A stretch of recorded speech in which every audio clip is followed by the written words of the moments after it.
السلام عليكم ورحمة الله وبركاته. الحمد لله نحمده ونستعينه ونؤمن به ونتوكل عليه ونعوذ بالله من شرور أنفسنا ومن سيئات أعمالنا. من يهده الله فلا مضل له ومن يضلله فلا هادي له. ونشهد أن لا إله إلا الله وحده لا شريك له. ونشهد أن سيدنا ونبينا ومولانا محمدا عبده ورسوله أرسله بالهدى ودين الحق ليظهره على الدين كله ولو كره المشركون. أما بعد فأعوذ بالله من الشيطان الرجيم. بسم الله الرحمن الرحيم. أولم ير الذين كفروا أن السماوات والأرض كانتا رتقا ففتقناهما وجعلنا من الماء كل شيء حي أفلا يؤمنون. صدق الله مولانا العلي العظيم، وصدق وبلغ رسوله النبي الكريم عليه وعلى آله أفضل الصلوات وأزكى التسليم.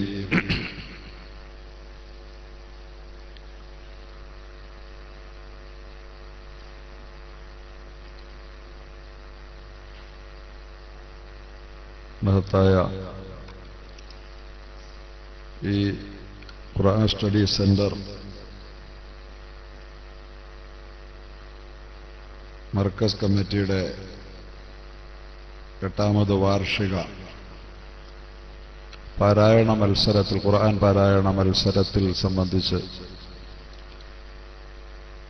ഈ സദസ്സിൽ സഭയിൽ നടന്ന ഖുർആൻ ബന്ധിത വിഷയങ്ങൾ സശ്രദ്ധം സാഗൂതം ശ്രവിച്ച്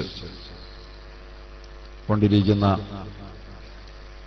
മഹത്തായ സദസ്സിന്റെ ആദരണീയനായ അധ്യക്ഷൻ ജാഫർ ഷരീഫ് വാഫി, ഇതിന്റെ മുഖ്യ സംഘാടകൻ മർക്കസിന്റെ ചെയർമാൻ ബഹുമാന്യനായ പരീദ് സാഹിബ്,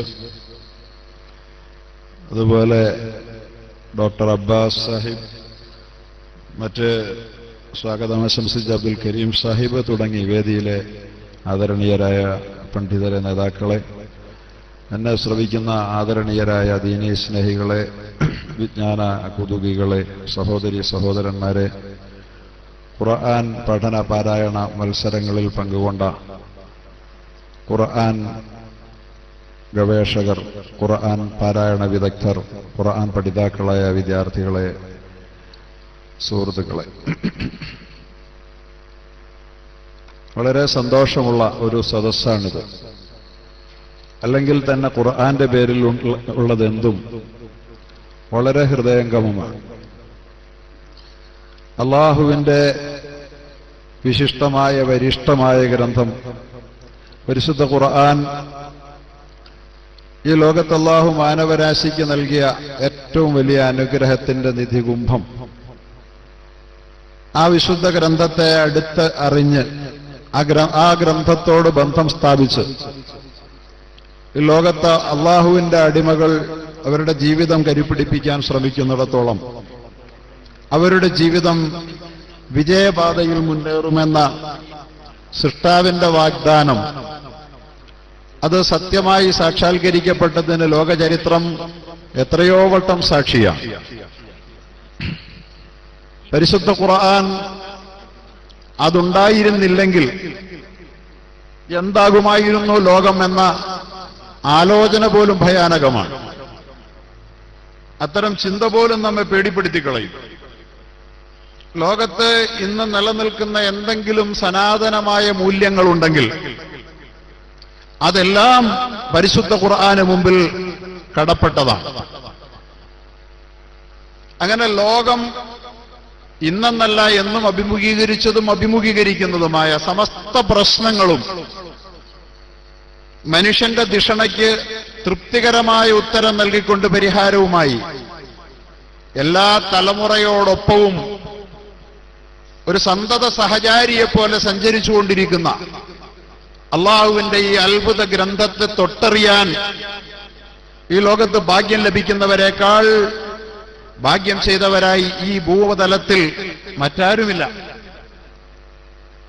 അത്രമേൽ അത്ഭുതകരമായ ഈ ഗ്രന്ഥത്തെ ദൗർഭാഗ്യവശാൽ പഠിക്കാനും പകർത്താനും പാരായണം ചെയ്യാനുമുള്ള ശ്രമത്തിൽ നിന്ന് നമ്മുടെ സമുദായം എന്തൊക്കെയോ കാരണങ്ങളാൽ അകന്നകന്നു പോകുമ്പോ അവരെ അള്ളാഹുവിന്റെ ഗ്രന്ഥത്തിന്റെ മാസ്മര പ്രഭാവലയത്തിലേക്ക് ആകർഷിക്കാൻ വേണ്ടി ഖുർആൻ സ്നേഹികൾ നടത്തുന്ന ഇത്തരം അധ്വാനങ്ങളാണ് യഥാർത്ഥത്തിൽ ഇന്നത്തെ ലോകത്തിന്റെ ധാർമ്മികതയെ പിടിച്ചു നിർത്തുന്നത് എന്ന് നമുക്ക് ഉച്ചത്തിൽ പറയാൻ ഒട്ടും മടിക്കേണ്ടതില്ല. ലോകത്തിന്റെ ധാർമ്മികതയുടെ മുഴുവൻ ഈടുവെപ്പി ഗ്രന്ഥമാണ് ഈ ഖുർആനാണ്. ലോകത്തിന്റെ വിവിധ മേഖലകളിലേക്ക് നാം കണ്ണോടിക്കുമ്പോൾ ഇവിടെ ബഹുമാന്യനായ ഡോക്ടർ അബ്ബാസ് സാഹിബ് അടക്കം പലരും സൂചിപ്പിച്ചു നാം ജീവിച്ചുകൊണ്ടിരിക്കുന്ന കാലത്തിന്റെ കലുഷിതാവസ്ഥയെക്കുറിച്ച്.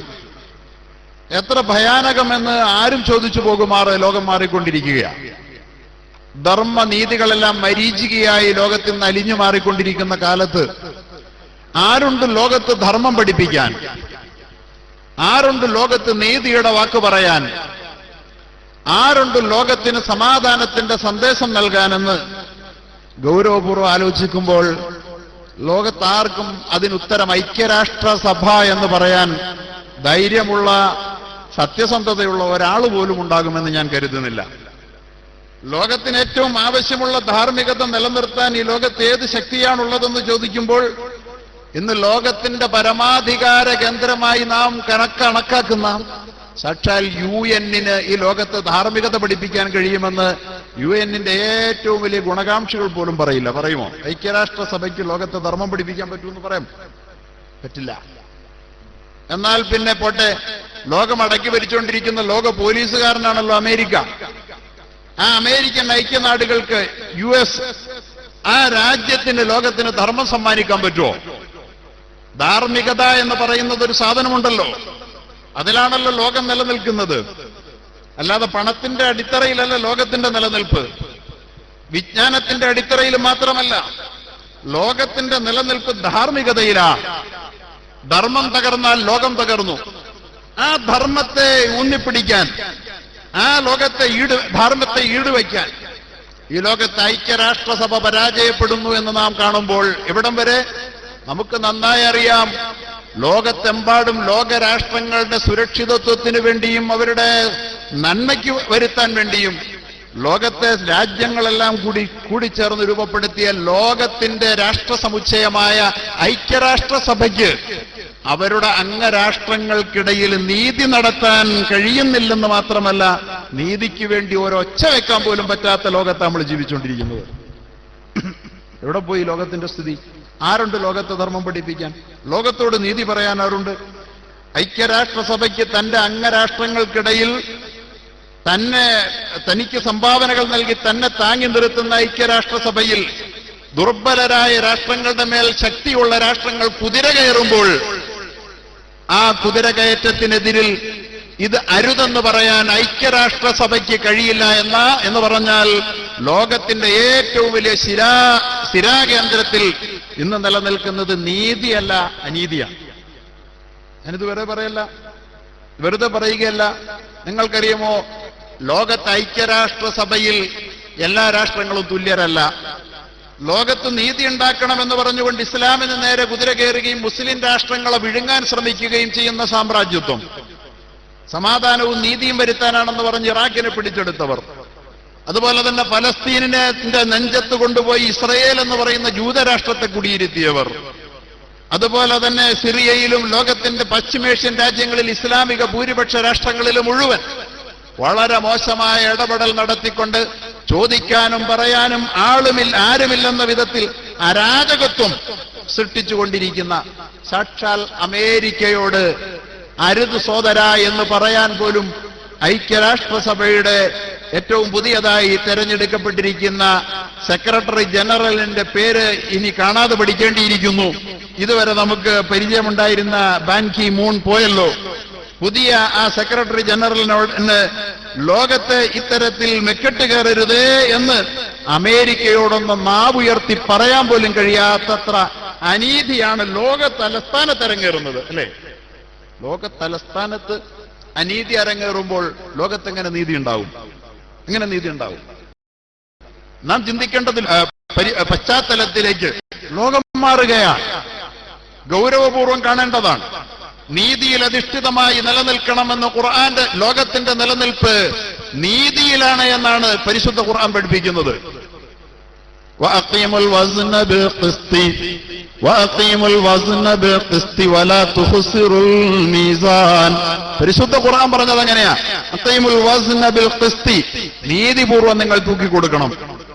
എവിടെയും നീതിയാണ് വേണ്ടത്. അളവിലും തൂക്കത്തിലും സത്യസന്ധത പാലിക്കാൻ നീതിയുള്ളവന് മാത്രമേ കഴിയുകയുള്ളൂ. ലോകത്തിന്റെ അവകാശങ്ങൾ വകവെച്ചു കൊടുക്കാൻ നീതിയുള്ളവർക്കേ പറ്റുകയുള്ളൂ. അതുകൊണ്ട് നീതി ഉണ്ടാകണം ലോകത്തെന്ന് പഠിപ്പിച്ച ഗ്രന്ഥമാണ് ഖുർആൻ.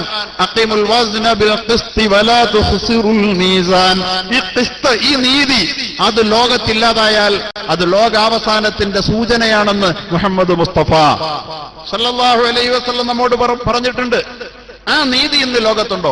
ഞാൻ പറഞ്ഞത് മാത്രമല്ല, വീണ്ടും നാം അല്പം കൂടി ചിന്തിച്ചാൽ സാക്ഷാൽ ഐക്യരാഷ്ട്രസഭയിൽ എല്ലാവരും തുല്യരല്ല. വേറെ ചിലർ കൂടുതൽ തുല്യരാണ്. എന്ന് പറഞ്ഞാൽ ഒരു 5 അംഗ ആണവ ക്ലബുണ്ട്, ആറ്റമിക് ക്ലബ്ബ്.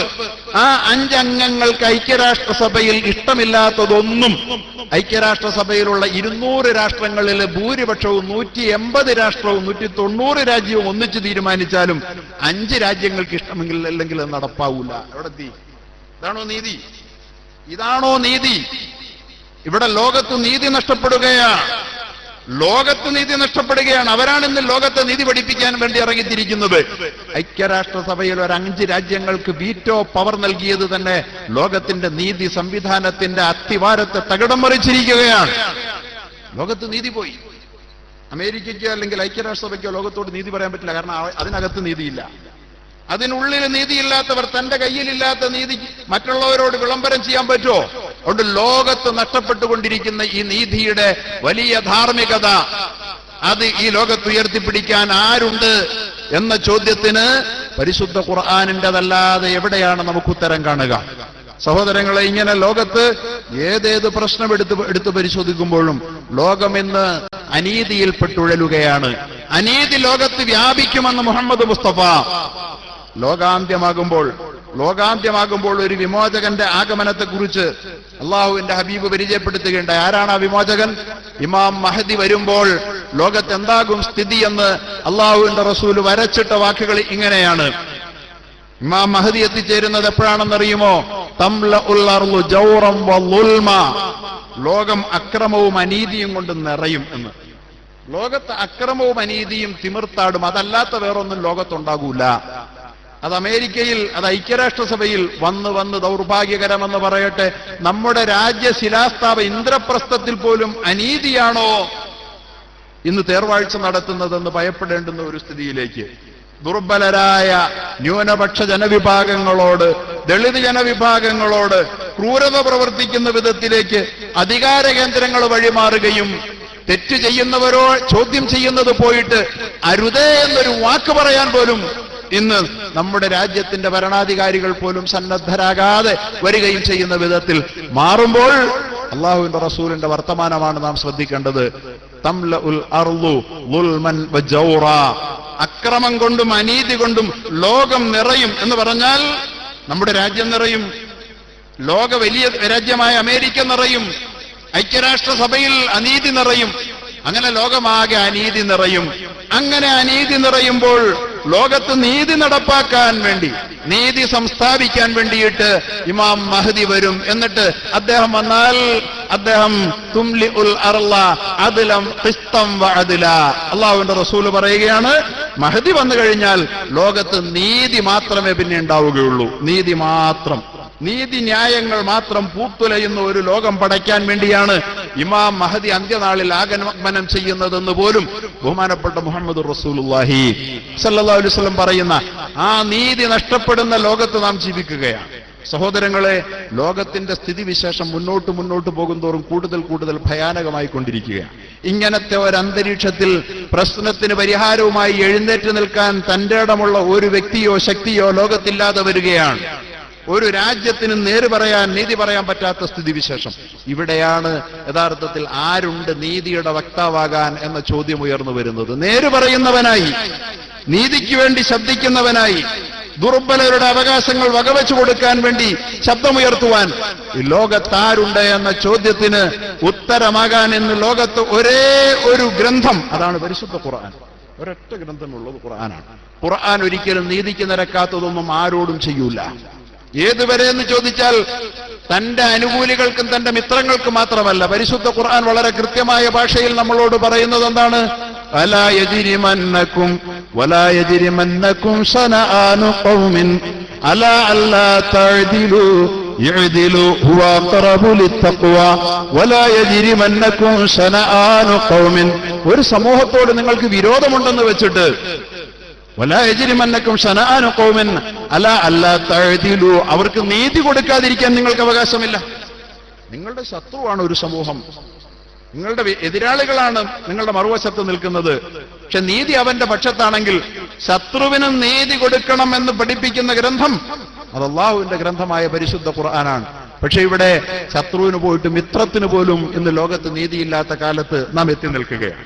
അങ്ങനെ അത്യന്തം ഭയാനകമായ ഒരു അവസ്ഥാവിശേഷത്തെ ഈ ലോകം അഭിമുഖീകരിക്കുമ്പോൾ ആ പ്രശ്നത്തിനൊത്ത ഉത്തരം നൽകുന്ന, പരിഹാരം നൽകുന്ന ഒരു പരിഹാര കേന്ദ്രത്തെക്കുറിച്ച് ലോകം തലപുകഞ്ഞാലോചിക്കുമ്പോൾ, അത് ഐക്യരാഷ്ട്രസഭയല്ലെന്ന് ലോകം തിരിച്ചറിയുമ്പോൾ, അത് അമേരിക്കൻ ഐക്യനാടുകളല്ല എന്ന് ലോകം തിരിച്ചറിയുമ്പോൾ, അത് റഷ്യയല്ലെന്നറിയുമ്പോൾ, ചൈനയല്ലെന്നറിയുമ്പോൾ, അത് ഇന്ത്യ പോലുമല്ല, നാം വളരെയേറെ പ്രതീക്ഷയോടുകൂടി കാത്തിരിക്കുന്ന നമ്മുടെ രാജ്യം പോലുമല്ലെന്നറിയുമ്പോൾ, നീതിയുടെ ശബ്ദം ലോകത്ത് കേൾപ്പിക്കാൻ ഇന്ന് പരിശുദ്ധ ഖുർആൻ മാത്രമേ ഉള്ളൂ. ഈ പരിശുദ്ധ ഖുർആൻ നാം ജീവിക്കുന്ന കാലത്തിന്റെ പ്രസക്തിയെക്കുറിച്ച്, ഇവിടെ കാലികമാണ് എന്ന്, അതുപോലെ തന്നെ സമഗ്രമാണ് എന്ന വിഷയത്തിൽ ചർച്ച ചെയ്യണമെന്ന് പറഞ്ഞതുകൊണ്ട് ഞാൻ പറയുകയാണ്, യഥാർത്ഥത്തിൽ കാലം തേടുന്നത് ഖുർആനെയാണ്. നിങ്ങൾക്കറിയുമോ, ഇവിടെ കുറച്ച് കുട്ടികൾ പരിശുദ്ധ ഖുർആൻ പാരായണം ചെയ്തു എന്നതുകൊണ്ട് മാത്രം ഈ ഖുർആനിന്റെ പ്രാധാന്യത്തെ നിങ്ങൾ ചെറുതായി കാണണ്ട. ലോകത്തിന് ഏറ്റവും കൂടുതൽ ആളുകൾ പരിശുദ്ധമായ ഖുർആനോട് ബന്ധം പുലർത്താൻ വേണ്ടിയിട്ട് ആഹാമാഹമികയ മത്സര ബുദ്ധിയോടുകൂടി രംഗത്ത് വന്നുകൊണ്ടിരിക്കുന്ന ഒരു കാലഘട്ടത്തിലാണ് നമ്മൾ ജീവിച്ചുകൊണ്ടിരിക്കുന്നത്. നാം മാത്രമല്ല, ഇവിടെ നിങ്ങൾക്കറിയോ, ഇവിടെ നടന്ന ഈ ഖുർആൻ മത്സരത്തെക്കാൾ ലോകത്തേതെങ്കിലും ഒരു ഗ്രന്ഥത്തിന്റെ പാരായണത്തിന് വേണ്ടി ഒരു മത്സരം ലോകത്ത് എവിടെയെങ്കിലും നടക്കുന്ന നിങ്ങൾക്കറിയോ? അറിയോ? ബൈബിൾ പാരായണത്തിന്റെ ഒരു മത്സരം നമുക്ക് സങ്കല്പിക്കാൻ പോലും പറ്റൂല.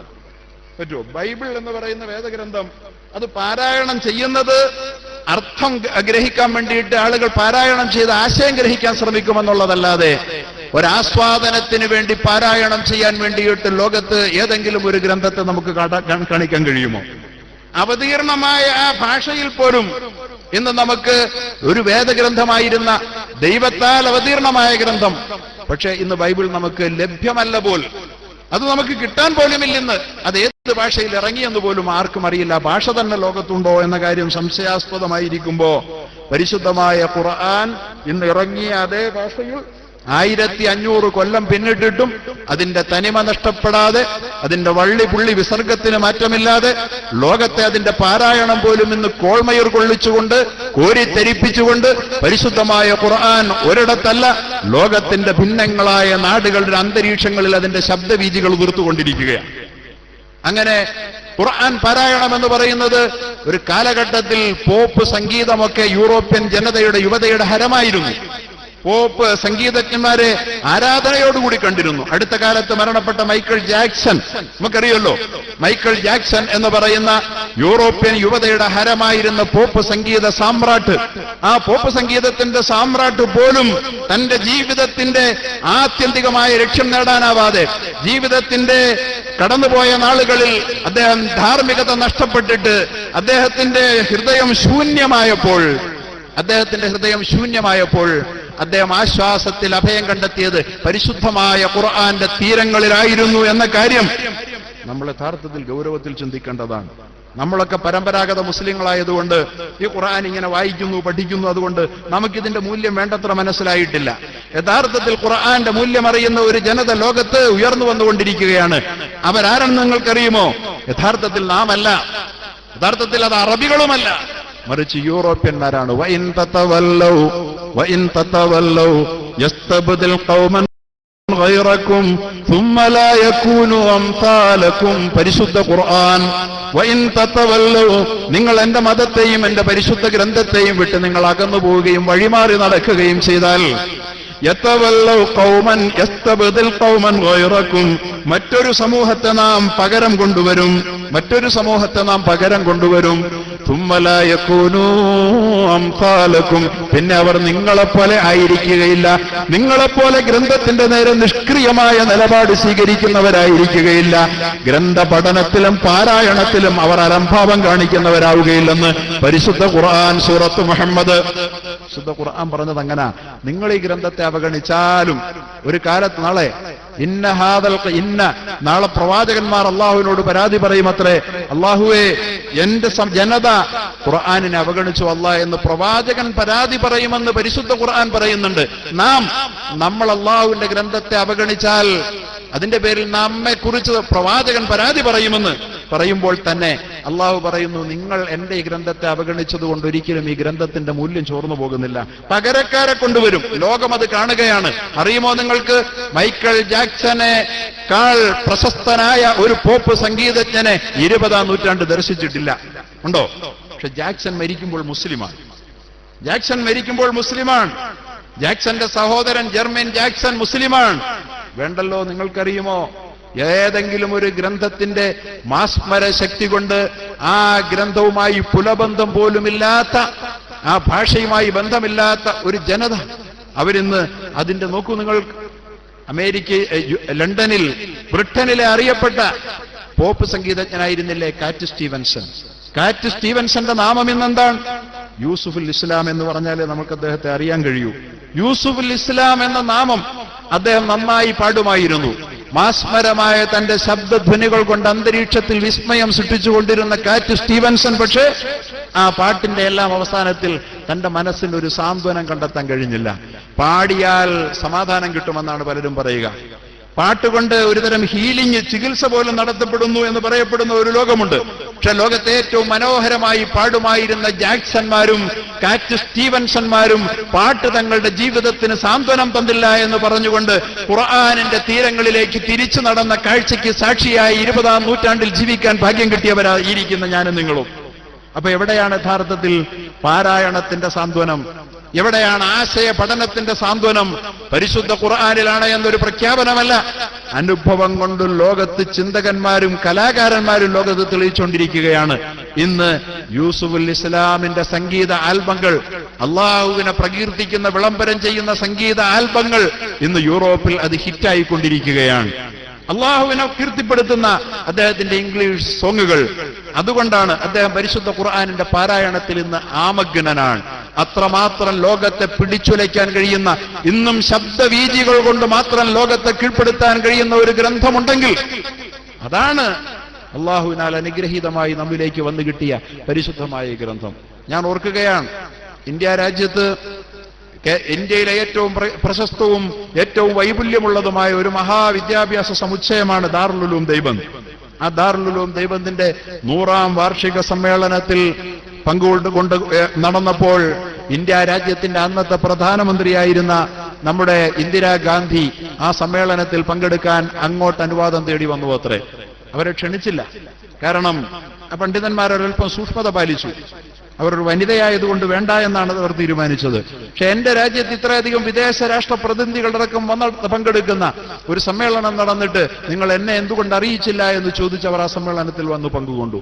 ലോകത്തെ അക്കാലത്ത് ജീവിച്ചിരുന്ന, ഒരുപക്ഷെ എക്കാലത്തെയും മികച്ച കാര്യങ്ങളിൽ ഒരാളായ ഈജിപ്ഷ്യനായിരുന്ന മഹാനായ അബ്ദുൽ ബാസിത്ത് അബ്ദുൽ സമദ് ആ പരിശുദ്ധമായ സമ്മേളനത്തിന് ആമുഖമായി പരിശുദ്ധ ഖുർആനിന്റെ പാരായണം കൊണ്ട് സമുദ്ഘാടനം കുറിച്ച ആ നിമിഷങ്ങൾക്ക് നമ്മുടെ രാജ്യത്തിന്റെ പ്രധാനമന്ത്രിയായിരുന്ന, അറബി ഭാഷയറിയാത്ത, ഖുർആൻ എന്തെന്നറിയാത്ത, ഇസ്ലാം മതത്തെക്കുറിച്ച് പോലും കാര്യമായി ഗാഠമായി അറിയാത്ത ഇന്ദിരാഗാന്ധി അവർ ആ പാരായണത്തിന്റെ മുമ്പിൽ കണ്ണീർ വാർത്ത ദൃശ്യ സംഭവത്തിന് നമ്മുടെ രാജ്യം സാക്ഷിയായി. വെറുമൊരു പാരായണം കൊണ്ടുപോലും മനുഷ്യന്റെ മനസാക്ഷിയെ ഇളക്കി മറിക്കാൻ, പിടിച്ചിരുത്താൻ കഴിയുന്ന, ഇവിടെ ബഹുമാന്യനായ പ്രഭാഷകൻ അധ്യക്ഷനാണെന്ന് തോന്നുന്നു, പ്രസംഗിച്ചപ്പോൾ പറയുന്നത് കേട്ടു, വെറും പാരായണമല്ല, അർത്ഥം ധ്വനിപ്പിക്കുന്ന പാരായണം. ആ പാരായണത്തിനാണ് വലിയ ചൈതന്യമുള്ളത്. വെറും താളാത്മകതയ്ക്ക് മാത്രമല്ല ഖുർആനിന്റെ ചൈതന്യത്തെ പ്രകടിപ്പിക്കാനാവുക. അബ്ദുൽ ബാസിത്തിന്റെ ഖിറാഅത്തിന്റെ ഒരു വലിയ മാഹാത്മ്യം അതാണ്. ആ പരിശുദ്ധ ഖുർആൻ പാരായണം കേൾക്കുമ്പോ നമുക്ക് അതിന്റെ അർത്ഥം അറിയാത്തവർക്ക് പോലും നമ്മുടെ മനസ്സിൽ എന്തെന്നില്ലാത്ത ഒരു വല്ലാത്ത ഭയഭക്തി ബഹുമാനങ്ങൾ വന്നു നിറയും. അങ്ങനെ ഒരു പാരായണമാണ് പരിശുദ്ധ ഖുർആന്റെ യഥാർത്ഥ പാരായണം. നമുക്കറിയുമെന്ന് ഹറമിലൊക്കെ പോകുമ്പോ ഹറമിലെ പ്രശസ്തരായ ഇമാമുമാർ താരി സുദൈസിന്റെയും മറ്റും ഇമാം സുദൈസിന്റെയും ഒക്കെ പാരായണം അവിടെ വെച്ച് കേൾക്കുമ്പോൾ അർത്ഥമറിയാത്തവർ പോലും ആ നമസ്കാരത്തിന്റെ പിന്നിൽ നിന്നുകൊണ്ട് വിങ്ങി കരയാറുണ്ടത്രേ. അവരെ എല്ലാം കഴിഞ്ഞിട്ട് മടങ്ങി നാട്ടിലെത്തിയിട്ട് അതുപോലൊരു പാരായണം അല്ലെങ്കിൽ അതിനോട് സാമ്യമുള്ള ഒരു പാരായണം കേട്ടാൽ പിന്നെ ആ പള്ളി തന്നെ പോയി നമസ്കരിക്കുമത്രേ. കാരണം എന്താ? ആ പാരായണത്തിന്റെ ഓർമ്മകൾ അവരുടെ മനസ്സിനെ വേട്ടയാടിക്കൊണ്ടിരിക്കുന്നുവെന്ന്.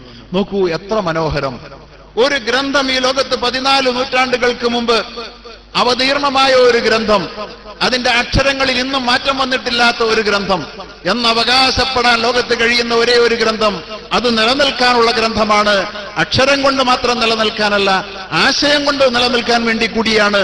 അതിനും അപ്പുറത്ത് ഈ ലോകത്തിന്റെ എല്ലാ നന്മകളെയും നിലനിർത്താൻ വേണ്ടി അള്ളാഹു അണിയിച്ചൊരുക്കിയ അതിവിശിഷ്ടമായ ആ ഗ്രന്ഥം, ആ ഗ്രന്ഥത്തിന്റെ പാരായണം പോലും ഇന്നും ലോകം ആവേശപൂർവ്വം ഏറ്റെടുക്കുന്ന വിസ്മയ കാഴ്ചയുടെ നടുവിലാണ് നമ്മളുള്ളത്. ഈ പരിശുദ്ധമായ ഖുർആനിന്റെ പാരായണത്തിൽ വ്യാപൃതരായ ആളുകൾ പിന്നീട് വേറൊരു പാരായണത്തിനും പോയിട്ടില്ല എന്നുള്ളതല്ലേ പരമാർത്ഥം. നമ്മുടെ കേരളത്തിന്റെ അറിയപ്പെട്ട കലാകാരിയും സാഹിത്യകാരിയുമായിരുന്ന കമല സുറയ്യ, അവർ എത്രയോ മനോഹരമായി ഇംഗ്ലീഷിൽ കവിതകൾ എഴുതുമായിരുന്നു. ലോക യൂണിവേഴ്സിറ്റികൾ അവരുടെ കവിതകൾ പഠിക്കാൻ പാഠപുസ്തകമാക്കിയിട്ടുള്ള, അതുപോലെ തന്നെ മനോഹരമായ ഭാഷയിൽ നോവലുകൾ വിരചിച്ച അവർ ഇസ്ലാമിന്റെ ഖുർആനിന്റെ ആശയ സാഗരത്തിലേക്ക് എത്തിയതിനു ശേഷം അവരോട് അത്തരത്തിലുള്ള ഒരു കവിത, അത്തരത്തിലുള്ള ഒരു നോവലിന് വേണ്ടി ആവശ്യപ്പെട്ടവരോട് അത്തരം നോവലിന്റെ സ്രോതസ്സുകളെല്ലാം എനിക്ക് പറ്റിപ്പോയി, ഇനി എന്റെ മുമ്പിലുള്ളത് ഖുർആൻ മാത്രമാണ് എന്ന് ഉറക്കെ പറഞ്ഞത് നമ്മുടെ മലയാളം സാക്ഷിയാണ്. നോക്കൂ, എത്ര അനുഗ്രഹീതമായ ഒരു ഗ്രന്ഥമാണ് നമ്മുടെ കൈകളിലുള്ളത്. പക്ഷെ എന്തുകൊണ്ട് നാം ഈ ഗ്രന്ഥത്തിൽ നിന്ന് അകന്നുപോയി? അള്ളാഹുവിന്റെ ഹബീബായ നബി മുഹമ്മദ് റസൂലുള്ളാഹി സ്വല്ലല്ലാഹു അലൈഹി വസല്ലം തങ്ങൾ പറഞ്ഞ ഒരു ഹദീസ് ഞാൻ എപ്പോഴും ഓർക്കുന്ന ഹദീസാണ്. അള്ളാഹുവിന്റെ റസൂൽ പറയുകയുണ്ടായി, മസലുൽ ലദീ ലൈസ ഫീ ജൗഫിഹി ശൈഉൻ മിനൽ ഖുർആൻ, ഏതൊരാളുടെ ഹൃദയത്തിൽ ഖുർആനിന്റെ അംശം ഒന്നുമില്ലയോ, ഒട്ടും ഖുർആൻ ഉള്ളിലില്ല എന്ന് പറഞ്ഞാൽ ഒട്ടും മനഃപ്പാടമില്ല. മനഃപ്പാടമാകണം ഖുർആൻ.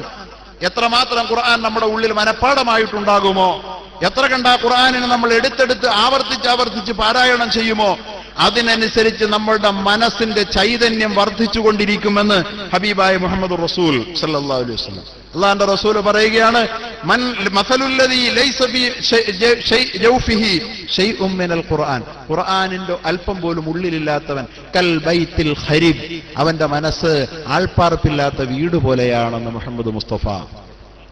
ആൾപ്പാർപ്പില്ലാത്ത വീട് പോലെ എന്ന ആ ഉദാഹരണം വല്ലാത്തതാ. എന്താ അതിന്റെ അർത്ഥം എന്നറിയോ? ഒരു വീട് എത്ര മനോഹരമായി പണിതതായാലും അവിടെ ആൾ പാർക്കാനുണ്ടായെങ്കിൽ മാത്രമേ ആ വീട് അതിന് നന്നായി നിൽക്കുകയുള്ളൂ. വലിയ ബലമൊന്നുമില്ലാത്ത പഴഞ്ചൻ വീടാ, പക്ഷേ എപ്പോഴും ആള് താമസമുണ്ട്, അടിച്ചു തൂത്തുവാരുന്ന ഭവനമാണ് എങ്കിൽ അത് ദീർഘകാലം നിലനിൽക്കും. എന്നാൽ നല്ല ഒരു വീട്, അതിനകത്ത് ആൾപ്പാർപ്പില്ല എങ്കിൽ അത് ക്ഷയോന്മുഖമാണ്, പെട്ടെന്ന് നശിച്ചു പോകും. ഖുർആൻ ആരുടെയെങ്കിലും ഉള്ളിൽ ഇല്ലെങ്കിൽ അല്ലെങ്കിൽ കുറവാണെങ്കിൽ അവൻ ആൾപ്പാർപ്പില്ലാത്ത വീട് പോലെ വളരെ പെട്ടെന്ന് അവന്റെ മനസ്സ് തകർന്നടിയും എന്ന് മുഹമ്മദ് മുസ്തഫ സല്ലല്ലാഹു അലൈഹി വസല്ലം പറയാം. അതുകൊണ്ട് ഖുർആനിന്റെ പരമാവധി മനഃപ്പാഠം ചെയ്യാൻ, ഹിഫ്ള് ചെയ്യാൻ നമ്മൾ തയ്യാറാകണം. മുതിർന്നവർക്കും കഴിയും. കാരണം എന്താ? നാളെ പരലോക പദവികളെ പെരുപ്പിക്കുന്നത് നമ്മുടെ ഉള്ളിൽ എത്രമാത്രം ഖുർആനിന്റെ അംശമുണ്ടെന്നുള്ളതാണ്. അതുകൊണ്ടാണ് ലോകത്ത് മറ്റെല്ലാ സംഗീത ധാരകളെയും ശാഖകളെയും തേടി അലഞ്ഞവരെല്ലാം അവസാനം ആ സംഗീതത്തിൽ നിന്ന് പശ്ചാത്തപിച്ചുകൊണ്ട് അവർ കൺഫസ് ചെയ്ത് അവർ തിരിച്ചെത്തിയത് ഖുർആനിലേക്കാണ്. ഇവിടെ ഖുർആൻ അതിന്റെ ആ മഹിമ ഈ ലോകത്തിന്റെ മുമ്പിൽ വിളിച്ചു പറഞ്ഞു. ചെറിയ ചെറിയ നമ്മുടെ ലോക്കൽ സംഗീതജ്ഞന്മാരെ കുറിച്ചല്ല നിങ്ങളോട് ഞാൻ പറയുന്നത്, മറിച്ച് ലോകം കണ്ട ഏറ്റവും വലിയ സംഗീത സാമ്രാട്ടുക്കളെ കുറിച്ചാണ് ഞാൻ പറയുന്നത്. അവരതിന്റെ വഴി തേടി അലഞ്ഞിട്ട് അവസാനം സമാധാനമില്ലാതെ അവരതെല്ലാം അവരുടെ സംഗീത ഉപകരണങ്ങൾ താഴെ വെച്ച് പരിശുദ്ധ ഖുർആനിന്റെ ശാന്തിയുടെ ശാദ്വര തീലങ്ങളിലേക്ക് അവർ വന്നു ചേർന്ന സംഭവത്തിന് 21-ാം നൂറ്റാണ്ടിൽ നമുക്കൊക്കെ സാക്ഷിയാകാൻ ഭാഗ്യം കിട്ടിയിട്ടും മുസ്ലിമാണെന്ന് അവകാശപ്പെടുന്ന നമുക്കിന്ന് പരിശുദ്ധമായ ബഹുഭൂരിപക്ഷത്തിനും ഇന്ന് പരിശുദ്ധമായ ഖുർആനിന്റെ പാരായണത്തിന്റെ മുമ്പിലൊന്ന് വന്നിരിക്കാൻ അവസരങ്ങൾ ലഭ്യമായിട്ടും അത് പ്രയോജനപ്പെടുത്താൻ കഴിയാതെ പോകുന്നവരെക്കാൾ ഈ ലോകത്ത് ഭാഗ്യദോഷികൾ മറ്റാരും ഉണ്ടാവുകയില്ലെന്ന് ഞാൻ ഓർക്കുകയാണ്. കുറെ വർഷങ്ങളായി 1-2 വർഷമായി ഞാൻ പടമുകൾ പള്ളിയിൽ സുബഹി നമസ്കാരാനന്തരം ശനിയാഴ്ച നാളെ രാവിലെ ഒരു ഖുർആൻ ക്ലാസ് നടത്താറുണ്ട്. ഏതാണ്ട് 10-100-ൽ താഴെ വരുന്ന ആളുകൾ, അതില് വളരെ പ്രായം ചെന്ന ആളുകൾ, സുബഹി നിസ്കാരത്തിന് എത്തിച്ചേരുന്ന വളരെ വയോധികന്മാരായ ആളുകൾ പരിശുദ്ധ ഖുർആൻ പാരായണം ചെയ്യുമ്പോൾ അത് ഏറ്റു പാരായണം ചെയ്യാൻ, അതിന്റെ തജ്വീദിന്റെ നിയമങ്ങൾ പറഞ്ഞു കൊടുക്കുന്നത് അത് ആസ്വാദനത്തോടുകൂടി അത് ഉൾക്കൊള്ളുവാൻ, അതിന്റെ ആശയം പഠിക്കാൻ തയ്യാറാകുന്ന ഒരു നല്ല കാഴ്ച ഒരു 2 വർഷമായി എനിക്ക് പടമുകൾ ജമാഅത്തിൽ കാണാൻ കഴിഞ്ഞു. അവിടെയാണ് ഞാൻ യഥാർത്ഥത്തിൽ 8 വർഷമായി നടന്നു വരുന്ന നമ്മുടെ ഈ മഹത്തായ ഈ ഖുർആൻ പഠന സംരംഭത്തിന്റെ മൂല്യം ഞാൻ അറിയുന്നത്. ഇവിടെയും പരിശുദ്ധമായ ഖുർആൻ അതിന്റെ തജ്വീദിന്റെ നിയമമനുസരിച്ച് മനോഹരമായി പാരായണം ചെയ്യുന്ന ഒരു പുതുതലമുറയെ വാർത്തുവിട്ടുകൊണ്ടിരിക്കുകയാണ്. ഞാൻ പറയുന്നത് മക്കൾ ഖുർആൻ പഠിക്കട്ടെ എന്നാണ് നമ്മൾ പലരുടെയും ഭാഷ്യം. അതല്ല വേണ്ടത്. ആദ്യം നാം ഖുർആൻ പഠിക്കുക. ഖുർആൻ പഠനത്തിന് പ്രായഭേദമില്ല എന്നൊരു തിരിച്ചറിവ് ഞാനും നിങ്ങളും ഈ സദസ്സിൽ നിന്ന് നേടിയെടുക്കുമെങ്കിൽ അതാണ് ഈ സദസ്സ് നമുക്ക് നൽകുന്ന ഏറ്റവും വലിയ സമ്മാനമെന്ന് എന്റെ പ്രിയപ്പെട്ട സഹോദരങ്ങളെ ഓർമ്മിപ്പിക്കാൻ ഞാൻ ആഗ്രഹിക്കുകയാണ്. നമുക്ക് നന്നായിട്ടൊന്ന് ഓതാൻ കഴിയാത്തത് കൊണ്ടല്ലേ പരിശുദ്ധമായ ഖുർആൻ ഓതുമ്പോൾ നമുക്ക് മടുപ്പ് തോന്നുന്നത്, അല്ലേ? നന്നായിട്ടൊന്ന് തജ്വീദിന്റെ ആ മധുര മനോഹാരിതയോടുകൂടി പരിശുദ്ധമായ ഖുർആൻ ശരീഫ് ഒരു ഉസ്താദിന്റെ മുമ്പിൽ ഇരുന്നു കൊണ്ട് പാരായണം ചെയ്യാൻ ഇന്നും അവസരം കിട്ടിയാൽ ആ അവസരം നഷ്ടപ്പെടുത്താതിരിക്കാൻ വീണ്ടും വീണ്ടും ആ അവസരങ്ങളെ തേടിയെത്തുന്ന മുതിർന്ന വയോധികന്മാരെ ഞാൻ കണ്ടുകൊണ്ടിരിക്കുകയാണ്. അവസരം കളയരുത്. കാരണം ഉസ്താദ് ഊതുമ്പോൾ ആ ഓതലിനോടൊപ്പം ചേർന്ന് ഓതാൻ കിട്ടുന്ന ആ സുവർണാവസരം നഷ്ടപ്പെടുത്തരുത് എന്ന് ആഗ്രഹിക്കുന്ന പ്രായം ചെന്ന ആളുകൾ നമ്മുടെ നാടുകളിൽ അങ്ങനെ ആഗ്രഹിക്കുന്ന ധാരാളം പേരുണ്ട്. പക്ഷെ അവർക്ക് അവസരങ്ങളില്ല എന്നുള്ളതാണ് സത്യം. പക്ഷെ ഇവിടെ ഇതാ അവസരമുണ്ടായിരിക്കുന്നു. ഇവിടെ അവസരമുണ്ട്. ആ അവസരത്തെ നമ്മൾ എത്ര പേർ ഉപയോഗപ്പെടുത്തുന്നു എന്നുള്ളതാണ് കാര്യം. ഞാനൊരു കാര്യം പറഞ്ഞുകൊള്ളട്ടെ. അള്ളാഹുവിന്റെ ഹബീബായ റസൂൽ സല്ലല്ലാഹു അലൈഹി വസല്ലം തങ്ങള് നമ്മളോട് പരിശുദ്ധ ഖുർആനിന്റെ മാഹാത്മ്യം പറഞ്ഞ കൂട്ടത്തില് ഒരു കാര്യം പറയുകയുണ്ടായി. യുഖാലു ലി സാഹിബിൽ ഖുർആൻ, ഖുർആനിന്റെ വക്താവിനോട്, ആളോട്. ഖുർആന്റെ ആളെ നാളെ സ്വർഗത്തിൽ അങ്ങോട്ടാണല്ലോ നമ്മളെല്ലാവരും യാത്ര ചെയ്യുന്നത്. അനന്തമായ ദീർഘമായ ഒരു യാത്രയിലാണ്. ലോകത്തിന്റെ ഉൽപ്പത്തി മുതൽ ആരംഭിച്ച് ലോകം അതിന്റെ വികാസത്തിന്റെ പരമകോടിയിലേക്ക് സഞ്ചരിച്ചുകൊണ്ടിരിക്കുകയാണ്. അതിന്റെ വികാസം നഷ്ടപ്പെട്ടിട്ട് വീണ്ടും അതിന്റെ സിംഗുലാരിറ്റിയിലേക്ക് പരിണമിക്കുമെന്നാ ലോകം പറയുന്നത്. ഇതൊക്കെ ശാസ്ത്രം പറയുകയാണ്. ഒരു ശൂന്യതയിൽ നിന്ന് സിംഗുലാരിറ്റിയിൽ നിന്ന് ഉത്ഭവിച്ച ലോകം, പിന്നീട് വികസിച്ച ലോകം, പ്രപഞ്ചം, ആ വികാസം അതിന്റെ പരമാവധിയിലെത്തിയിട്ട് ആ വികാസം പിന്നീട് വീണ്ടും സിംഗുലാരിറ്റിയിലേക്ക് ചുരുങ്ങുമ്പോൾ ഈ ലോകം എത്തേണ്ടിടത്ത് എത്തിയിട്ടുണ്ടായിരിക്കും. അതിന്റെ സഞ്ചാരം പൂർണ്ണമായിട്ടുണ്ടാകുമെന്ന്, അവിടെ ഈ ലോകം എരിഞ്ഞടങ്ങുമെന്ന്. അങ്ങനെ എരിഞ്ഞടങ്ങുന്ന ഒരു ലോകത്ത് അതിനെ പരിചയപ്പെടുത്തുന്നത് അള്ളാഹുവിന്റെ പരിശുദ്ധ ഖുർആനാണ്. ലോകത്ത് വേറെ ഒരു ഗ്രന്ഥത്തിനും ഇന്ന് വരെ പറയാൻ കഴിഞ്ഞിട്ടില്ലാത്ത, എല്ലാ മാനവരാശി അഭിമുഖീകരിച്ച എല്ലാ സമസ്യകൾക്കും അള്ളാഹുവിന്റെ പരിശുദ്ധമായ ഗ്രന്ഥം ഉത്തരം തന്നിട്ടുണ്ട്. നാം എന്തിനാണ് ഇവിടെ ജീവിക്കുന്നത്? എങ്ങനെയാണ് നാം ഇവിടെ വന്നത്? നമ്മെ ഉൾക്കൊള്ളുന്ന ഈ പ്രപഞ്ചം എവിടെയാണ് തുടങ്ങിയത്? എങ്ങനെ ആരംഭിച്ചുവെന്ന് എന്ന് തുടങ്ങി ഉൽപ്പത്തി മുതൽ, വികാസം മുതൽ, അതിന്റെ പരിണാമഗുപ്തി വരെ പരിശുദ്ധമായ ഖുർആൻ പറഞ്ഞതല്ലാതെ വേറൊന്ന് തെളിയിക്കാൻ ഈ ലോകത്തൊരു ഗ്രന്ഥത്തിനും കഴിഞ്ഞിട്ടില്ല. എങ്ങനെയാണ് പ്രപഞ്ചത്തിന് ഉത്ഭവം സംഭവിച്ചതെന്ന് ആധുനിക ശാസ്ത്രം പറയുന്നത് ബിഗ് ബാങ് തിയറിയാണ്. അതിനെ ആധാരമാക്കിയാണ് ലോകം സംസാരിക്കുന്നത്. എന്നും അത്. ഇക്കഴിഞ്ഞ ദിവസവും ശാസ്ത്രലേഖനങ്ങൾ വായിച്ചപ്പോൾ പ്രപഞ്ചോൽപത്തിയെക്കുറിച്ച് ശാസ്ത്രത്തിന് ചർച്ച ചെയ്യാൻ ബിഗ് ബാങ് കേന്ദ്രീകരിച്ചുള്ളതല്ലാതെ ഒന്നുമില്ല. എന്ന് പറഞ്ഞാൽ ഒരു മഹാസ്ഫോടനമുണ്ടായി, ശൂന്യതയിൽ ഒരു സ്ഫോടനം. ആ സ്ഫോടനം കൊണ്ടാണ് പ്രപഞ്ചമുണ്ടായതെന്ന് എന്നാണ് 21-ാം നൂറ്റാണ്ടിൽ നിന്നുകൊണ്ട് ഏറ്റവും വലിയ ശാസ്ത്രജ്ഞന്മാരും സിദ്ധാന്തിക്കുന്നതെങ്കിൽ, ആ എത്രയോ കൊല്ലങ്ങൾക്കപ്പുറത്ത് നിന്നുകൊണ്ട് അങ്ങനെ ഒരു സങ്കല്പമില്ലാത്ത ലോകത്ത് നിന്ന് അള്ളാഹുവിന്റെ പരിശുദ്ധ ഖുർആൻ വിളിച്ചു പറഞ്ഞില്ലേ, അവലം യറല്ലദീന കഫറു അവലം യറല്ലദീന കഫറു അന്ന السماوات والأرض كانتا رتقا ففتقناهما وجعلنا من الماء كل شيء حي أفلا يؤمنون അവലം യറല്ലദീന കഫറു നിഷേധികൾ കണ്ടില്ലയോ? ഖുർആൻ ചോദിക്കുകയാണ്, 14 നൂറ്റാണ്ട് മുമ്പ് ചോദിക്കുകയാണ്, ഉൽപ്പത്തി എങ്ങനെ ഉണ്ടായി എന്ന്. പലരും ഇന്ന് അക്കാര്യത്തിൽ ഉത്തരം പറയാൻ കഴിയാതെ ശാസ്ത്രലോകം ഇന്നും ഇരുട്ടിൽ തപ്പുമ്പോൾ അവർക്കാകെ പറയാനുള്ള ഉത്തരം ശൂന്യതയിൽ, ഫസ്റ്റ് നെബുലയിൽ ഒരു സ്ഫോടനമുണ്ടായി എന്നാണ്. പരിശുദ്ധ ഖുർആൻ എത്ര മനോഹരമായാണത് പറഞ്ഞത്. അവലം യറല്ലദീന കഫറു നിഷേധികൾ കണ്ടില്ലയോ? അന്ന സമാവാതി വൽ അർള കാനതാ റത്ഖാ ആകാശങ്ങളും ഭൂമിയുമെല്ലാം ഒന്നു ചേർന്ന ഒരേക പിണ്ഡമായിരുന്നു എന്ന കാര്യം സത്യനിഷേധികൾ കണ്ടില്ലയോ? ഖുർആൻ 14 നൂറ്റാണ്ട് മുമ്പാണ് ഈ ചോദ്യം. ആകാശങ്ങളും ഭൂമിയുമെല്ലാം കൂടിച്ചേർന്ന് ഒന്നായി നിന്നു എന്ന് 14 നൂറ്റാണ്ട് വേണ്ട, ഒരു 100 കൊല്ലം മുമ്പ് വല്ലവരും പറഞ്ഞ അവനെ പിടിച്ച് ഊളംപാറയ്ക്ക് വിടുമായിരുന്നു. ആകാശവും ഭൂമിയും എന്ന് പറഞ്ഞാൽ എന്താണ്?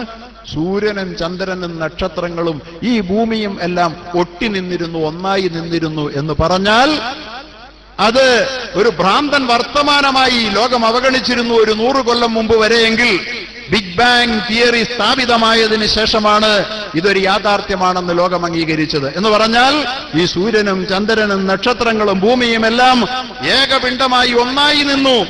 അവിടെ എവിടെ നിന്നെന്നറിയാതെ വന്നു ചേർന്ന ഒരു സ്ഫോടനമാണ് അവയെ ചിതറിച്ചത്.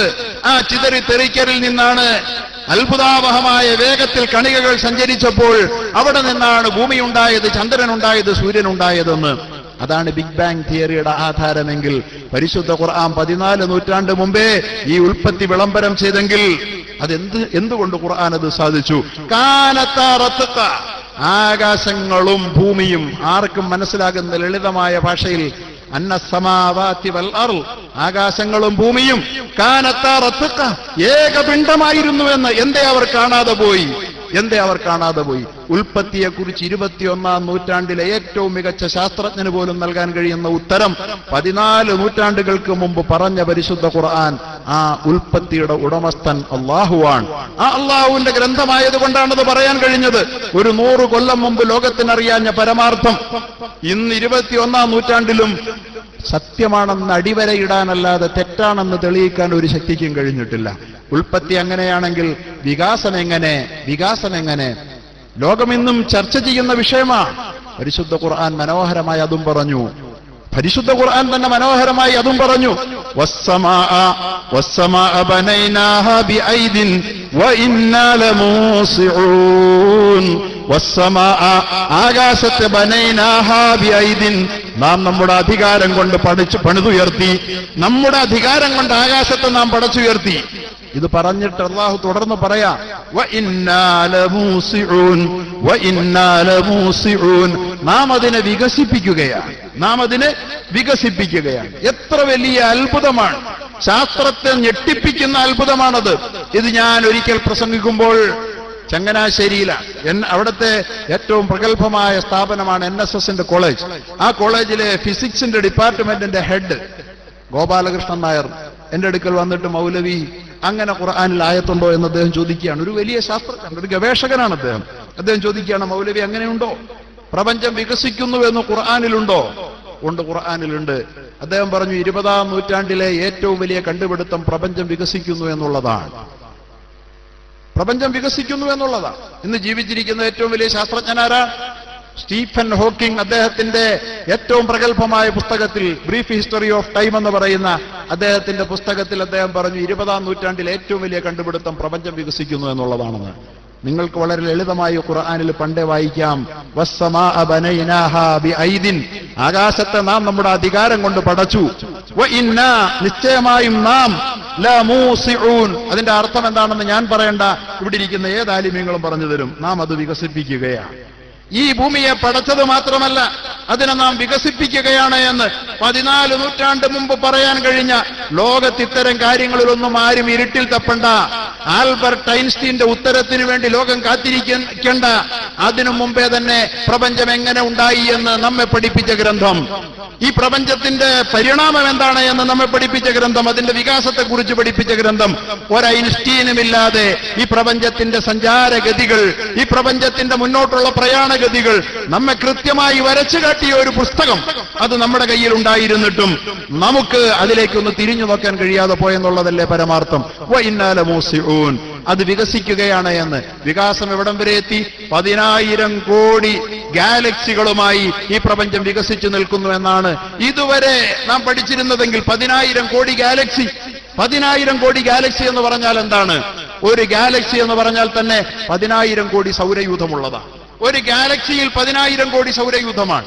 നമ്മുടെ സൗരയൂഥം സൂര്യനോടൊപ്പം 9 ഗോളങ്ങൾ കൂടി ചേരുമ്പോഴാണ് ഒരു സൗരയൂഥം. അങ്ങനത്തെ 10,000 കോടി സൗരയൂഥമാണ് ഒരു ഗാലക്സി എങ്കിൽ 10,000 കോടി ഗാലക്സി ഉണ്ട് എന്ന്, അത്രയും വികസിച്ചിട്ടുണ്ട് എന്ന് അടുത്ത കാലം വരെ ശാസ്ത്രം കണ്ടുപിടിച്ച് നമ്മെ അറിയിച്ചെങ്കിൽ, ഈ കഴിഞ്ഞ ദിവസം ലോകത്ത് വന്ന ശാസ്ത്രത്തിന്റെ ഏറ്റവും വലിയ ഒരു ഗവേഷണത്തിന്റെ ഫലം എന്താണെന്നറിയാമോ? ഇപ്പോൾ നിലവിലുണ്ട് എന്ന് നാം കണ്ടെത്തിയ ഗാലക്സികളുടെ 20 മടങ്ങ് ഗാലക്സി പ്രപഞ്ചത്തിൽ ഉണ്ട് എന്ന് കണ്ടുപിടിച്ചിരിക്കുന്നു. 20 മടങ്ങ് ഗാലക്സി വീണ്ടും വർദ്ധിച്ചിരിക്കുന്നു എന്ന്. എത്രയായിരിക്കും അതിന്റെ എണ്ണം? സുബ്ഹാനല്ലാഹ്. വികസിപ്പിക്കുന്നു നാം ഈ പ്രപഞ്ചത്തെ എന്ന് പറയുമ്പോൾ ലോകത്തിനൊരു 100 കൊല്ലം മുമ്പ് പറയാൻ കഴിയാതിരുന്ന പച്ചപ്പരമാർത്ഥം 14 നൂറ്റാണ്ട് മുമ്പ് ലോകത്തോട് വിളിച്ചു പറഞ്ഞു തന്ന ഈ പരിശുദ്ധമായ ഖുർആനിൽ നിന്ന് അകന്നു പോകുമ്പോൾ സത്യത്തിൽ നിന്നാണ് നാം അകന്നു പോവുക. ആ ഖുർആനിലേക്ക് തിരിഞ്ഞു നോക്കുന്ന ഒരാൾക്ക് സത്യമറിയാൻ വേണ്ടിയിട്ട് ഒരു ശാസ്ത്രജ്ഞന്റെയും പിന്നാമ്പുറത്ത് അലയണ്ട. അങ്ങനെയുള്ള ഈ ഗ്രന്ഥം ഒടുവിൽ നമ്മോട് ഒരു കാര്യവും കൂടി പറയുന്നുണ്ട്. ഉൽപ്പത്തിയെക്കുറിച്ച് മാത്രമല്ല, ഇതിന്റെ വികാസത്തെക്കുറിച്ച് മാത്രമല്ല, ഏറ്റവും ഒടുവിൽ ഇതിന്റെ പരിണാമത്തെക്കുറിച്ചും ഇതിന്റെ അന്ത്യത്തെക്കുറിച്ചും കൂടി വളരെ കൃത്യമായ നിലയിൽ പ്രവചിച്ചിട്ടാണ് പരിശുദ്ധമായ ഖുർആൻ അതിന്റെ സന്ദേശം അവസാനിപ്പിച്ചത്. അള്ളാഹു പരിശുദ്ധ ഖുർആനിൽ വളരെ വ്യക്തമായ ഭാഷയിൽ ഈ ലോകത്തിന്റെ അന്ത്യത്തെക്കുറിച്ച് പരിശുദ്ധ ഖുർആനിൽ റസൂൽ പറയുകയുണ്ടായി. യൗമ നത്വിസ് സമാഅ കതയ്യി സിജില്ലി ലിൽ കുതുബ് കമാ ബദഅനാ അവ്വല ഖൽഖിൻ നുഈദു വഅദൻ അലൈനാ ഇന്നാ കുന്നാ ഫാഇലീൻ. യൗമ നത്വിസ് സമാഅ കതയ്യി സിജില്ലി ലിൽ കുതുബ്. ആകാശ സീമകളെ നാം പുസ്തകത്താളുകൾ പോലെ ചുരുട്ടിത്തെറുക്കും.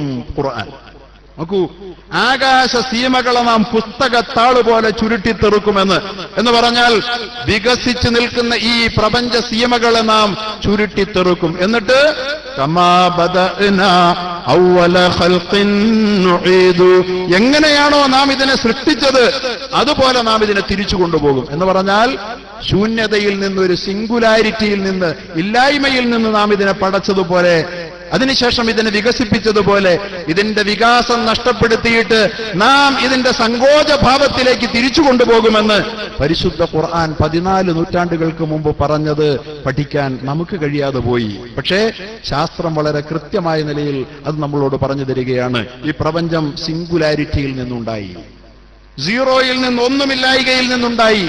അതിനുശേഷം വികസിച്ച പ്രപഞ്ചം വീണ്ടും സിംഗുലാരിറ്റിയിലേക്ക് മടങ്ങുമെന്ന്, വികാസം നഷ്ടപ്പെട്ടിട്ട് സിംഗുലാരിറ്റിയിലേക്ക്. ഈ ശാസ്ത്രത്തിന്റെ സിദ്ധാന്തത്തെ ഇത്ര മനോഹരമായി ആവിഷ്കരിക്കാൻ ഖുർആനല്ലാതെ മറ്റാർക്കാ കഴിയുക? യൗമ നത്വിസ് സമാഅ, ആകാശങ്ങളെ നാം ചുരുട്ടിയെടുക്കുമ്പോൾ കതയ്യി സിജില്ലി ലിൽ കുതുബി, ഗ്രന്ഥത്തിന്റെ താളുകൾ ചുരുട്ടിയെടുക്കുന്നത് പോലെ നാം ചുരുട്ടിത്തെറുക്കുമ്പോൾ കമാ ബദഅനാ അവ്വല ഖൽഖിൻ നുഈദു, എങ്ങനെയാണോ ഈ പ്രപഞ്ചം ആരംഭിച്ചത് അങ്ങനെ തന്നെ ഇത് തിരിച്ചു പോകുമെന്ന് പരിശുദ്ധ ഖുർആൻ പഠിപ്പിച്ചിരിക്കുന്നെങ്കിൽ എല്ലാം പ്രപഞ്ചവുമായി ബന്ധപ്പെട്ട ലോകത്തിന്റെ ഇതപര്യന്തമുള്ള മുഴുവൻ ഗവേഷണ ഫലങ്ങളുടെയും ആകത്തുക നമ്മെ പഠിപ്പിച്ചു തന്ന ഒരു പരിശുദ്ധമായ ഗ്രന്ഥം, ഇതിനേക്കാൾ കാലിക പ്രസക്തിയുള്ള ഒരു ഗ്രന്ഥം വേറെയില്ല എന്ന് തിരിച്ചറിയുമ്പോഴാണ് യൂറോപ്യൻ നാടുകളിൽ നിന്ന് ചിന്തകന്മാർ പരിശുദ്ധമായ ഖുർആന്റെ തീരം തേടി അണയുന്നത്. ആ പാരായണ മാധുരിയിൽ അവരെല്ലാവരും ലയിക്കാൻ വെമ്പൽ കൊള്ളുന്നത്. സഹോദരങ്ങളെ, ആ പാരായണം അതാണ് നമുക്ക് ലഭിച്ച ഏറ്റവും വലിയ മഹത്വം എന്ന് നമ്മൾ അറിയണം. ഇന്നിവിടെ നടക്കുന്ന നമ്മുടെ കുട്ടികളുടെ പാരായണം, ഇത് പരിമിതമായ അളവിൽ നാം ഇത് കേട്ടിത് ആസ്വദിക്കുമ്പോൾ ഈ പാരായണത്തിന്റെ ഏറ്റവും ഏറ്റവും വിപുലമായ തോതിൽ ദുബൈയിൽ ഒരു ഇന്റർനാഷണൽ ഖുർആൻ പാരായണ മത്സരം നടക്കുന്നുണ്ട്. നിങ്ങൾക്കറിയുമോ? ദുബൈയിൽ നടക്കുന്ന ഇന്റർനാഷണൽ ഖുർആൻ പാരായണ മത്സരത്തിൽ നമ്മുടെ കേരളക്കരയിൽ നിന്നും കുട്ടികൾ പങ്കെടുക്കുന്നുണ്ട്. അത്രയും വലിയ ഒരു അന്തർദേശീയ ഒരു സംഗീത മത്സരം പോലും ലോകത്തെങ്ങും നടക്കുന്നില്ല. ലോകത്ത് പരിശുദ്ധമായ ഖുർആനിന്റെ പാരായണത്തിന്റെ മധുരം നുകരാൻ ലോകം മുഴുവൻ ആ ദുബൈയുടെ അന്തർദേശീയ വേദിയിൽ പറന്നെത്തിക്കൊണ്ടിരിക്കുകയാണ്. കോടിക്കണക്കിന് രൂപയാണ് ആ പാരായണ മത്സരത്തിൽ വിജയിയാകുന്നവർക്ക് ലഭിക്കുന്ന സമ്മാനം. നോബൽ ജേതാവിന് കിട്ടുന്നതിനേക്കാൾ മികച്ച സമ്മാനം വരെ ലഭിക്കുന്ന വിധത്തിലേക്ക് പരിശുദ്ധമായ ഖുർആനിന്റെ പാരായണ മാധുര്യത്തില് ലോകം ഇന്നും ആകർഷിക്കപ്പെട്ടുകൊണ്ടിരിക്കുകയാണ്. 14 നൂറ്റാണ്ടുകൾക്ക് മുമ്പ് ഒരു അന്ധത ബാധിച്ച ജനതയെ ഏതൊരു ശബ്ദവീചികൾ കൊണ്ടാണോ പരിവർത്തനത്തിന്റെ പറുദീസയിലേക്ക് പിടിച്ചുയർത്തിയത്, അതേ ഗ്രന്ഥം തന്നെ ഇന്നും ലോകത്തിന്റെ കാതുകളെ അതിന്റെ മധുരിമയിലേക്ക് ആകർഷിച്ചുകൊണ്ടിരിക്കുന്ന അത്ഭുതമാണ്. അപ്പൊ അത്രയും പാരായണത്തിന്റെ മേഖലയിലും ആശയ സംഹിതയിലും അർത്ഥവ്യാപ്തിയിലും പ്രപഞ്ചരഹസ്യങ്ങളെ വെളിപ്പെടുത്തുന്നതിലും ധർമ്മമീമാംസ പഠിപ്പിക്കുന്നതിലുമെല്ലാം ഈ പരിശുദ്ധമായ ഖുർആൻ പോലെ ഉയർന്നു നിൽക്കുന്നത് മറ്റൊന്നുമില്ല എന്ന് പറയാതിരിക്കാൻ തരമില്ല. അതുകൊണ്ട് അള്ളാഹു നമുക്ക് നൽകിയ അതിമഹത്തായ അനുഗ്രഹത്തിന്റെ ഉള്ളറകളിലേക്ക് ഊളിയിടാൻ നമുക്ക് എത്ര കഴിയുമോ അത്ര നമുക്ക് കഴിയേണ്ടതുണ്ട്. കാരണം ആരെങ്കിലും ഈ ഖുർആനിൽ നിന്ന് അകന്നുപോയാൽ അവന്റെ മനസ്സ്, അവന്റെ ഹൃദയം പെട്ടെന്ന് തകർന്നു പോകുമെന്നാണ് റസൂലുള്ളാഹി പറഞ്ഞത്. യൂറോപ്യൻ നാടുകളിൽ ഖുർആനുമായി ബന്ധമില്ലാത്ത ജനത അവർ ലോകത്ത് ഏറ്റവും കൂടുതൽ ആത്മഹത്യ ചെയ്യുന്നു എന്നാണ് ലോകം മനസ്സിലാക്കിയ ഒരു യാഥാർത്ഥ്യം. ആത്മഹത്യ മനുഷ്യന്റെ ഹൃദയം തകരുന്നതിന്റെ അടയാളമാണ്.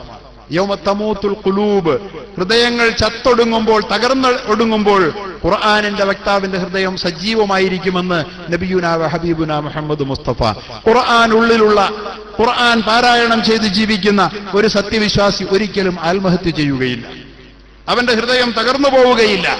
തകർച്ചയിൽ നിന്ന് അവന്റെ ഹൃദയത്തെ പിടിച്ചു നിർത്താൻ കഴിയുന്ന ഒരു വലിയ ചേതനയായി, ചൈതന്യ കേന്ദ്രമായി പരിശുദ്ധമായ ഖുർആൻ അവനിൽ വർത്തിക്കും. എന്ന് മാത്രമല്ല, ഈ പ്രപഞ്ചത്തിന്റെ ഘടനകളെല്ലാം തകർന്നടിഞ്ഞിട്ട് ഒരു നവലോകക്രമം അല്ലാഹു തആല കെട്ടിപ്പടുത്തിട്ട് ഒരു പുതിയ ലോകത്തേക്ക് നമ്മളെ കൈപിടിച്ചാനയിക്കുമ്പോൾ സ്വർഗ്ഗസീമകളിൽ നാം വിശാലമായ നമ്മുടെ മേച്ചിൽപ്പുറങ്ങൾ സ്വന്തമാക്കേണ്ടി വരുമ്പോൾ, പ്രിയപ്പെട്ടവരെ, അവിടെയും പരിശുദ്ധമായ ഖുർആനിന്റെ ശബ്ദവീചികളായിരിക്കും സ്വർഗീയ അന്തരീക്ഷത്തിന്റെ ഏറ്റവും മധുരോദരമായ അനുഭവമെന്ന് മുഹമ്മദ് മുസ്തഫ സല്ലല്ലാഹു അലൈഹി വസല്ലം. അല്ലാഹുവിന്റെ റസൂൽ പറയുകയുണ്ടായി, ആരെങ്കിലും വേണ്ടാത്ത നിഷിദ്ധമായ സംഗീതങ്ങൾ കേട്ട് തന്റെ കാതുകൾക്ക് ആസ്വാദനത്തിന് വേണ്ടി സംഗീതത്തിന്റെ പിറകെ പോയവൻ ലം യസ്മഇ റൂഹാനിയീൻ, റസൂലുള്ളാഹി പറയുകയുണ്ടായി, അവൻ റൂഹാനിയീനെ കേൾക്കുകയില്ല. സഹാബാക്കൾ ചോദിച്ചു, നബി ആരാണ് ഈ റൂഹാനിയീൻ? അപ്പൊ അല്ലാഹുവിന്റെ റസൂൽ പറഞ്ഞു, ഖുറാഉ അഹ്ലുൽ ജന്ന, സ്വർഗത്തിലെ പരിശുദ്ധമായ ഖുർആൻ പാരായണക്കാർ. സ്വർഗത്തിന്റെ സീമകളിൽ, അന്തരീക്ഷത്തിൽ പരിശുദ്ധമായ ഖുർആൻ പാരായണം ചെയ്യുന്നവരാണ് റൂഹാനിയൂൻ. അവരുടെ ഖുർആൻ പാരായണം കേൾക്കാൻ അള്ളാഹു അവൻ അവസരം കൊടുക്കുകയില്ല എന്ന് മുഹമ്മദുർ റസൂലുള്ളാഹി സ്വല്ലല്ലാഹു അലൈഹി വസല്ലം. അതുകൊണ്ട് നാം പരിശുദ്ധമായ ഖുർആനിന്റെ ഓതൽ നമുക്ക് ഹരമാകണം. അത് നമ്മുടെ കാതുകൾക്ക് ഇമ്പമായി മാറണം. നാം പാരായണം ചെയ്യണം, നമ്മുടെ മക്കൾ പാരായണം ചെയ്യണം. പ്രഭാതത്തിൽ സുബഹി നമസ്കാരാനന്തരം നാം വീടുകളിൽ ഇരിക്കുമ്പോൾ കുറഞ്ഞതൊരു 10 മിനിറ്റെങ്കിലും നാമും നമ്മുടെ മക്കളും ഒന്നിച്ച് പരിശുദ്ധമായ ഖുർആൻ ഓതുകയും ഓതി കേൾക്കുകയും ചെയ്യുന്ന ഒരു ഭവനം, അത് ശാന്തിയുടെ ഭവനമായിരിക്കും, സമാധാനത്തിന്റെ ഭവനമായിരിക്കും. നാളെ സ്വർഗ്ഗലോകത്ത് വെച്ച് നമ്മളോട് പറയപ്പെടുന്ന ഒരു നിമിഷം വരും, വർത്തഖി, നീ ഓതിക്കൊള്ളുക, നീ ഓതിക്കൊള്ളുക. ഓരോരുത്തരോടും അല്ലാഹു തആല പറയും, നിന്റെ ഉള്ളിലുള്ളത് വെച്ച് മുഴുവൻ നീ ഓതിക്കൊള്ളുക. ഇഖ്റ, നീ ഓതൂ. വർത്തഖി, എന്നിട്ട് നീ കയറിക്കൊള്ളുക, നിന്റെ ഗ്രേഡുകൾ നീ വർദ്ധിപ്പിച്ചുകൊള്ളുക. വർത്തഖി, നിന്റെ ഗ്രേഡുകൾ നീ വർദ്ധിപ്പിക്കുക. ഓതുന്നതിനനുസരിച്ച് നമ്മുടെ ഗ്രേഡുകൾ വർദ്ധിക്കും അത്രേ സ്വർഗത്തിൽ. ഫഇന്ന മൻസിലതക ഫി ആഖിരി സൂറത്തിൻ തഖറഉഹാ, നിന്റെ സ്ഥാനം, നിന്റെ ഗ്രേഡ് ചെന്നെത്തി നിൽക്കുക നീ ഓതുന്ന അവസാന ആയത്തിലായിരിക്കും, അവസാന സൂറത്തിലായിരിക്കും. എത്ര നിന്റെ ഓർമ്മയിൽ നിന്ന് നിനക്ക് പാരായണം ചെയ്യാൻ കഴിയുമോ അത്രയേറെ നിന്റെ പദവികൾ ഈ സ്വർഗത്തിൽ നിനക്ക് വിപുലപ്പെടുത്താം എന്ന് നാളെ പരലോകത്ത് പറയപ്പെടുമ്പോൾ, പടച്ചവനെ, എന്റെ കൈവശം ഖുർആൻ ഇല്ലാത്തത് കൊണ്ട് എന്റെ പദവികൾ ചെറുതാവുകയാണല്ലോ എന്ന നിരാശ സ്വർഗവാസിയെ പിടികൂടുമെന്ന് മുഹമ്മദ് മുസ്തഫ. 2 പദവികൾക്കിടയിൽ സ്വർഗത്തിലുള്ള അന്തരം പരിചയപ്പെടുത്തിക്കൊണ്ട് അള്ളാഹുവിന്റെ ഹബീബ് പറയുകയുണ്ടായി, ഏറ്റവും താഴെ പദവിയുള്ള ഒരാൾ തന്റെ തൊട്ടുമുകളിൽ പദവിയുള്ള ഒരാളെ കാണുന്നത് ഭൂമിയിൽ നിന്നുകൊണ്ട് നമ്മൾ നക്ഷത്രങ്ങളെ കാണുന്നത് പോലെയായിരിക്കുമെന്ന്. അത്ര വിപുലമാണ് സ്വർഗത്തിന്റെ വ്യാപ്തി, അത്ര വിശാലമായ സ്വർഗ സാമ്രാജ്യത്തിൽ നാം ജീവിക്കേണ്ടി വരുമ്പോൾ നമ്മുടെ പദവികൾ ചെറുതായി പോകാതിരിക്കാൻ ഒരേ ഒരു മാർഗമേ ഉള്ളൂ, പരിശുദ്ധമായ ഖുർആനിനെ പരമാവധി നാം മനഃപ്പാഠമാക്കുക എന്നുള്ളത് തന്നെയാണ്.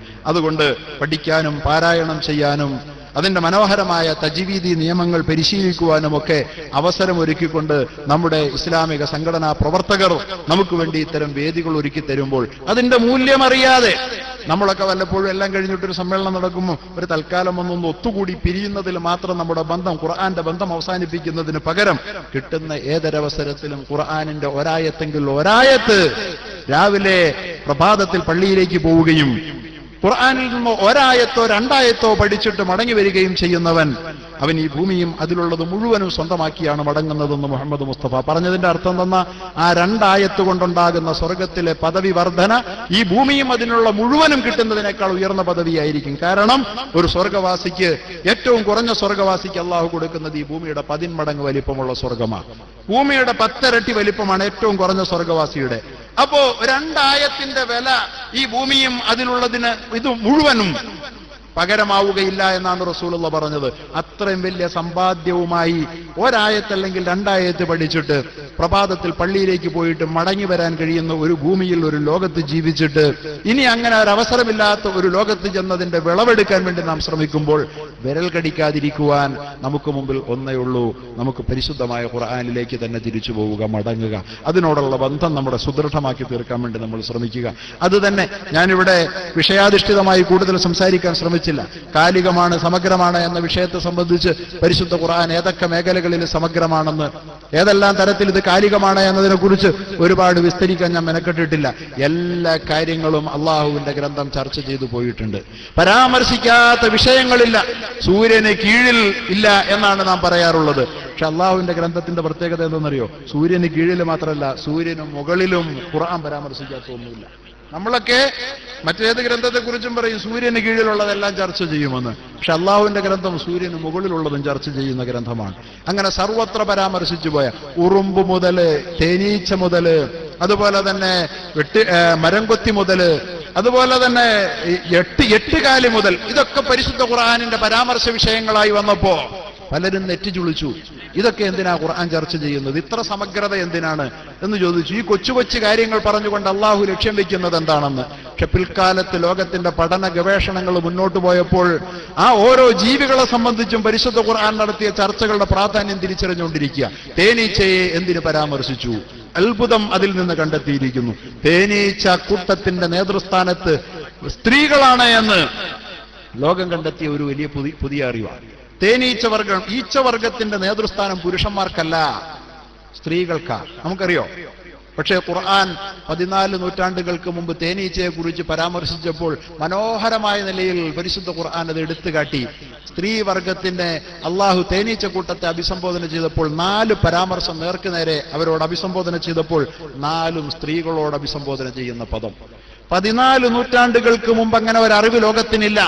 ആ അറിവ് 1973 ആ അറിവ് ലോകത്തിന് നൽകിയ വോൺ ഫ്രിഷ് എന്ന ജർമ്മൻ സാഹിത്യ ശാസ്ത്രജ്ഞന് അതിന്റെ പേരിൽ നോബൽ സമ്മാനം വരെ കിട്ടുകയുണ്ടായി. നോക്കൂ, തേനീച്ചയെ കുറിച്ച് അല്ലാഹു സുബ്ഹാനഹു വ തആല 14 നൂറ്റാണ്ടുകൾക്ക് മുമ്പ് തേനീച്ച കൂട്ടത്തിന്റെ ആ സംഘജീവിതം, തേൻ ഉൽപ്പാദിപ്പിക്കാൻ വേണ്ടി നടത്തിക്കൊണ്ടിരിക്കുന്ന ആ സമൂഹത്തിന്റെ കൂട്ടായ യത്നം, അതൊക്കെ മനോഹരമായി വർണ്ണിച്ചിട്ട് ആ ജീവിവർഗം ഈ ലോകത്ത് അള്ളാഹുവിന്റെ ഒരു ഉമ്മത്താണ് എന്ന് പരിചയപ്പെടുത്തി അവയുടെ ഡ്യൂട്ടി ഈ ഭൂമിയിൽ ഭംഗിയായി നിർവഹിക്കുന്നുവെന്നും അതുകൊണ്ട് തന്നെ തേനീച്ച വർഗം ഈ ലോകമുള്ളിടത്തോളം കാലം സുരക്ഷിതരായിരിക്കുമെന്നും ദൗത്യം ഏൽപ്പിക്കപ്പെട്ടതുപോലെ നിർവഹിക്കുന്ന ഏതൊരു ഉമ്മത്തും ഈ ഭൂമിയിൽ അവരുടെ ഭാവി ഭദ്രമാണ് എന്നും തേനീച്ചയെ ഉദാഹരിച്ചുകൊണ്ടുപോലും അള്ളാഹു പറഞ്ഞു. ഉറുമ്പിനെ ഉദാഹരിച്ചുകൊണ്ട് പറഞ്ഞു. മരം കൊത്തിയെ അള്ളാഹു ഉദാഹരിച്ചു. എട്ടുകാലിയെ ഉദാഹരിച്ചു. എട്ടുകാലിയിൽ എന്ത് അത്ഭുതം, എന്ത് പഠിക്കാൻ പാഠമുണ്ട് എന്ന് പലരും ചിന്തിക്കും. പക്ഷേ അടുത്ത കാലത്ത് പത്രത്തിലൊരു വാർത്ത വന്നു.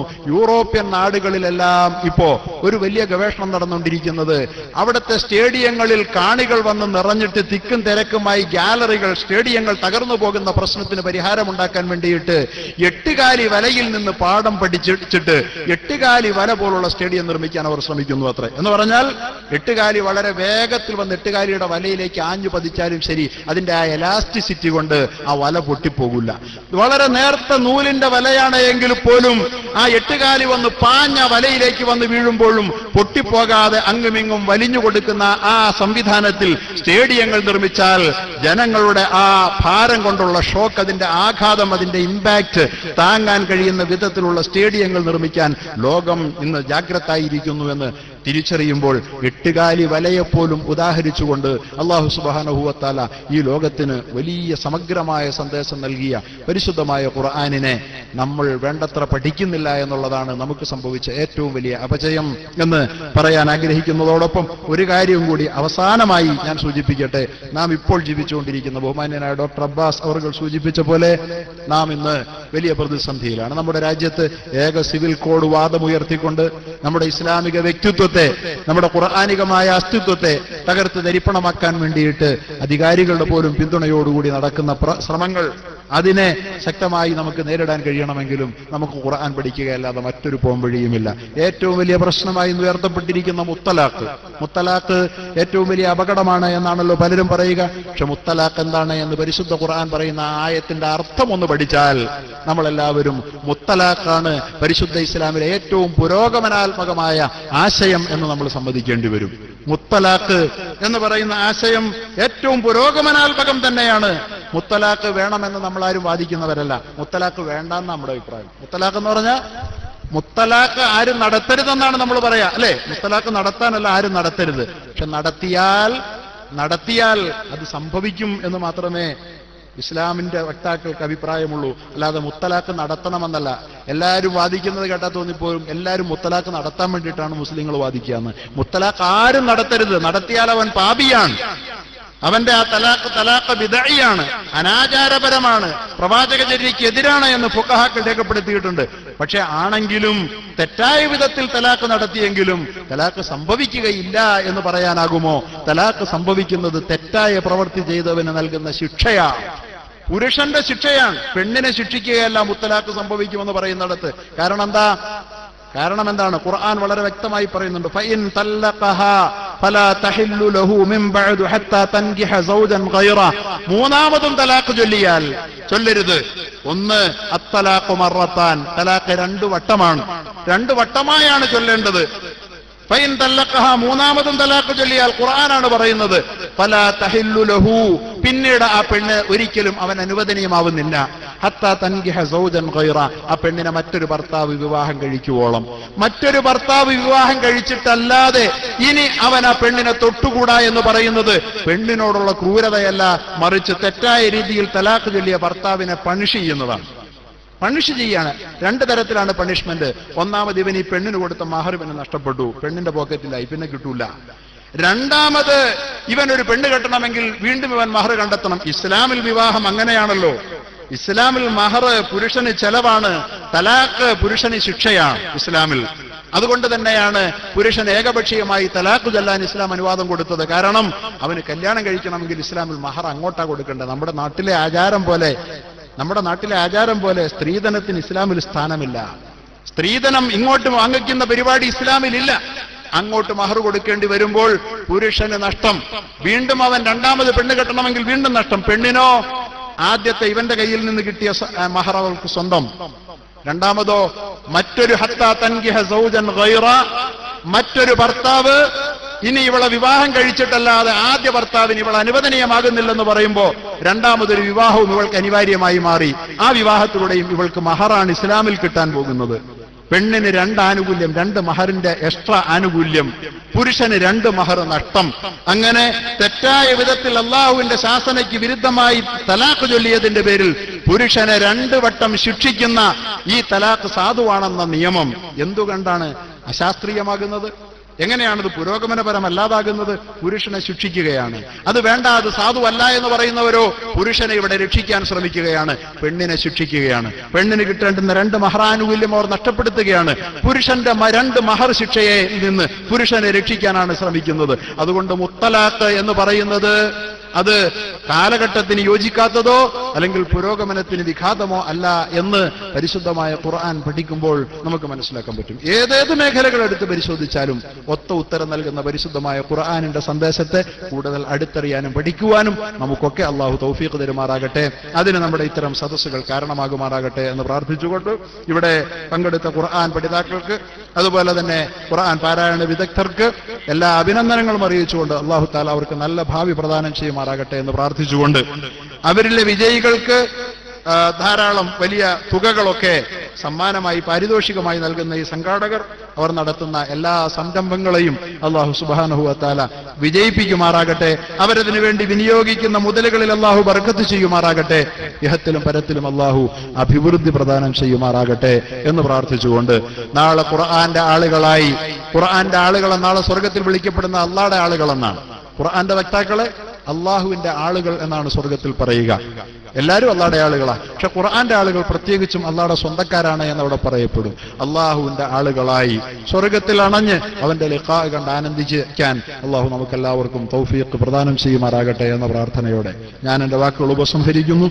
വആഖിറു ദഅവതി അനിൽ ഹംദുലില്ലാഹ്. അസ്സലാമു അലൈക്കും വറഹ്മത്തുള്ളാഹി വബറകാതുഹു.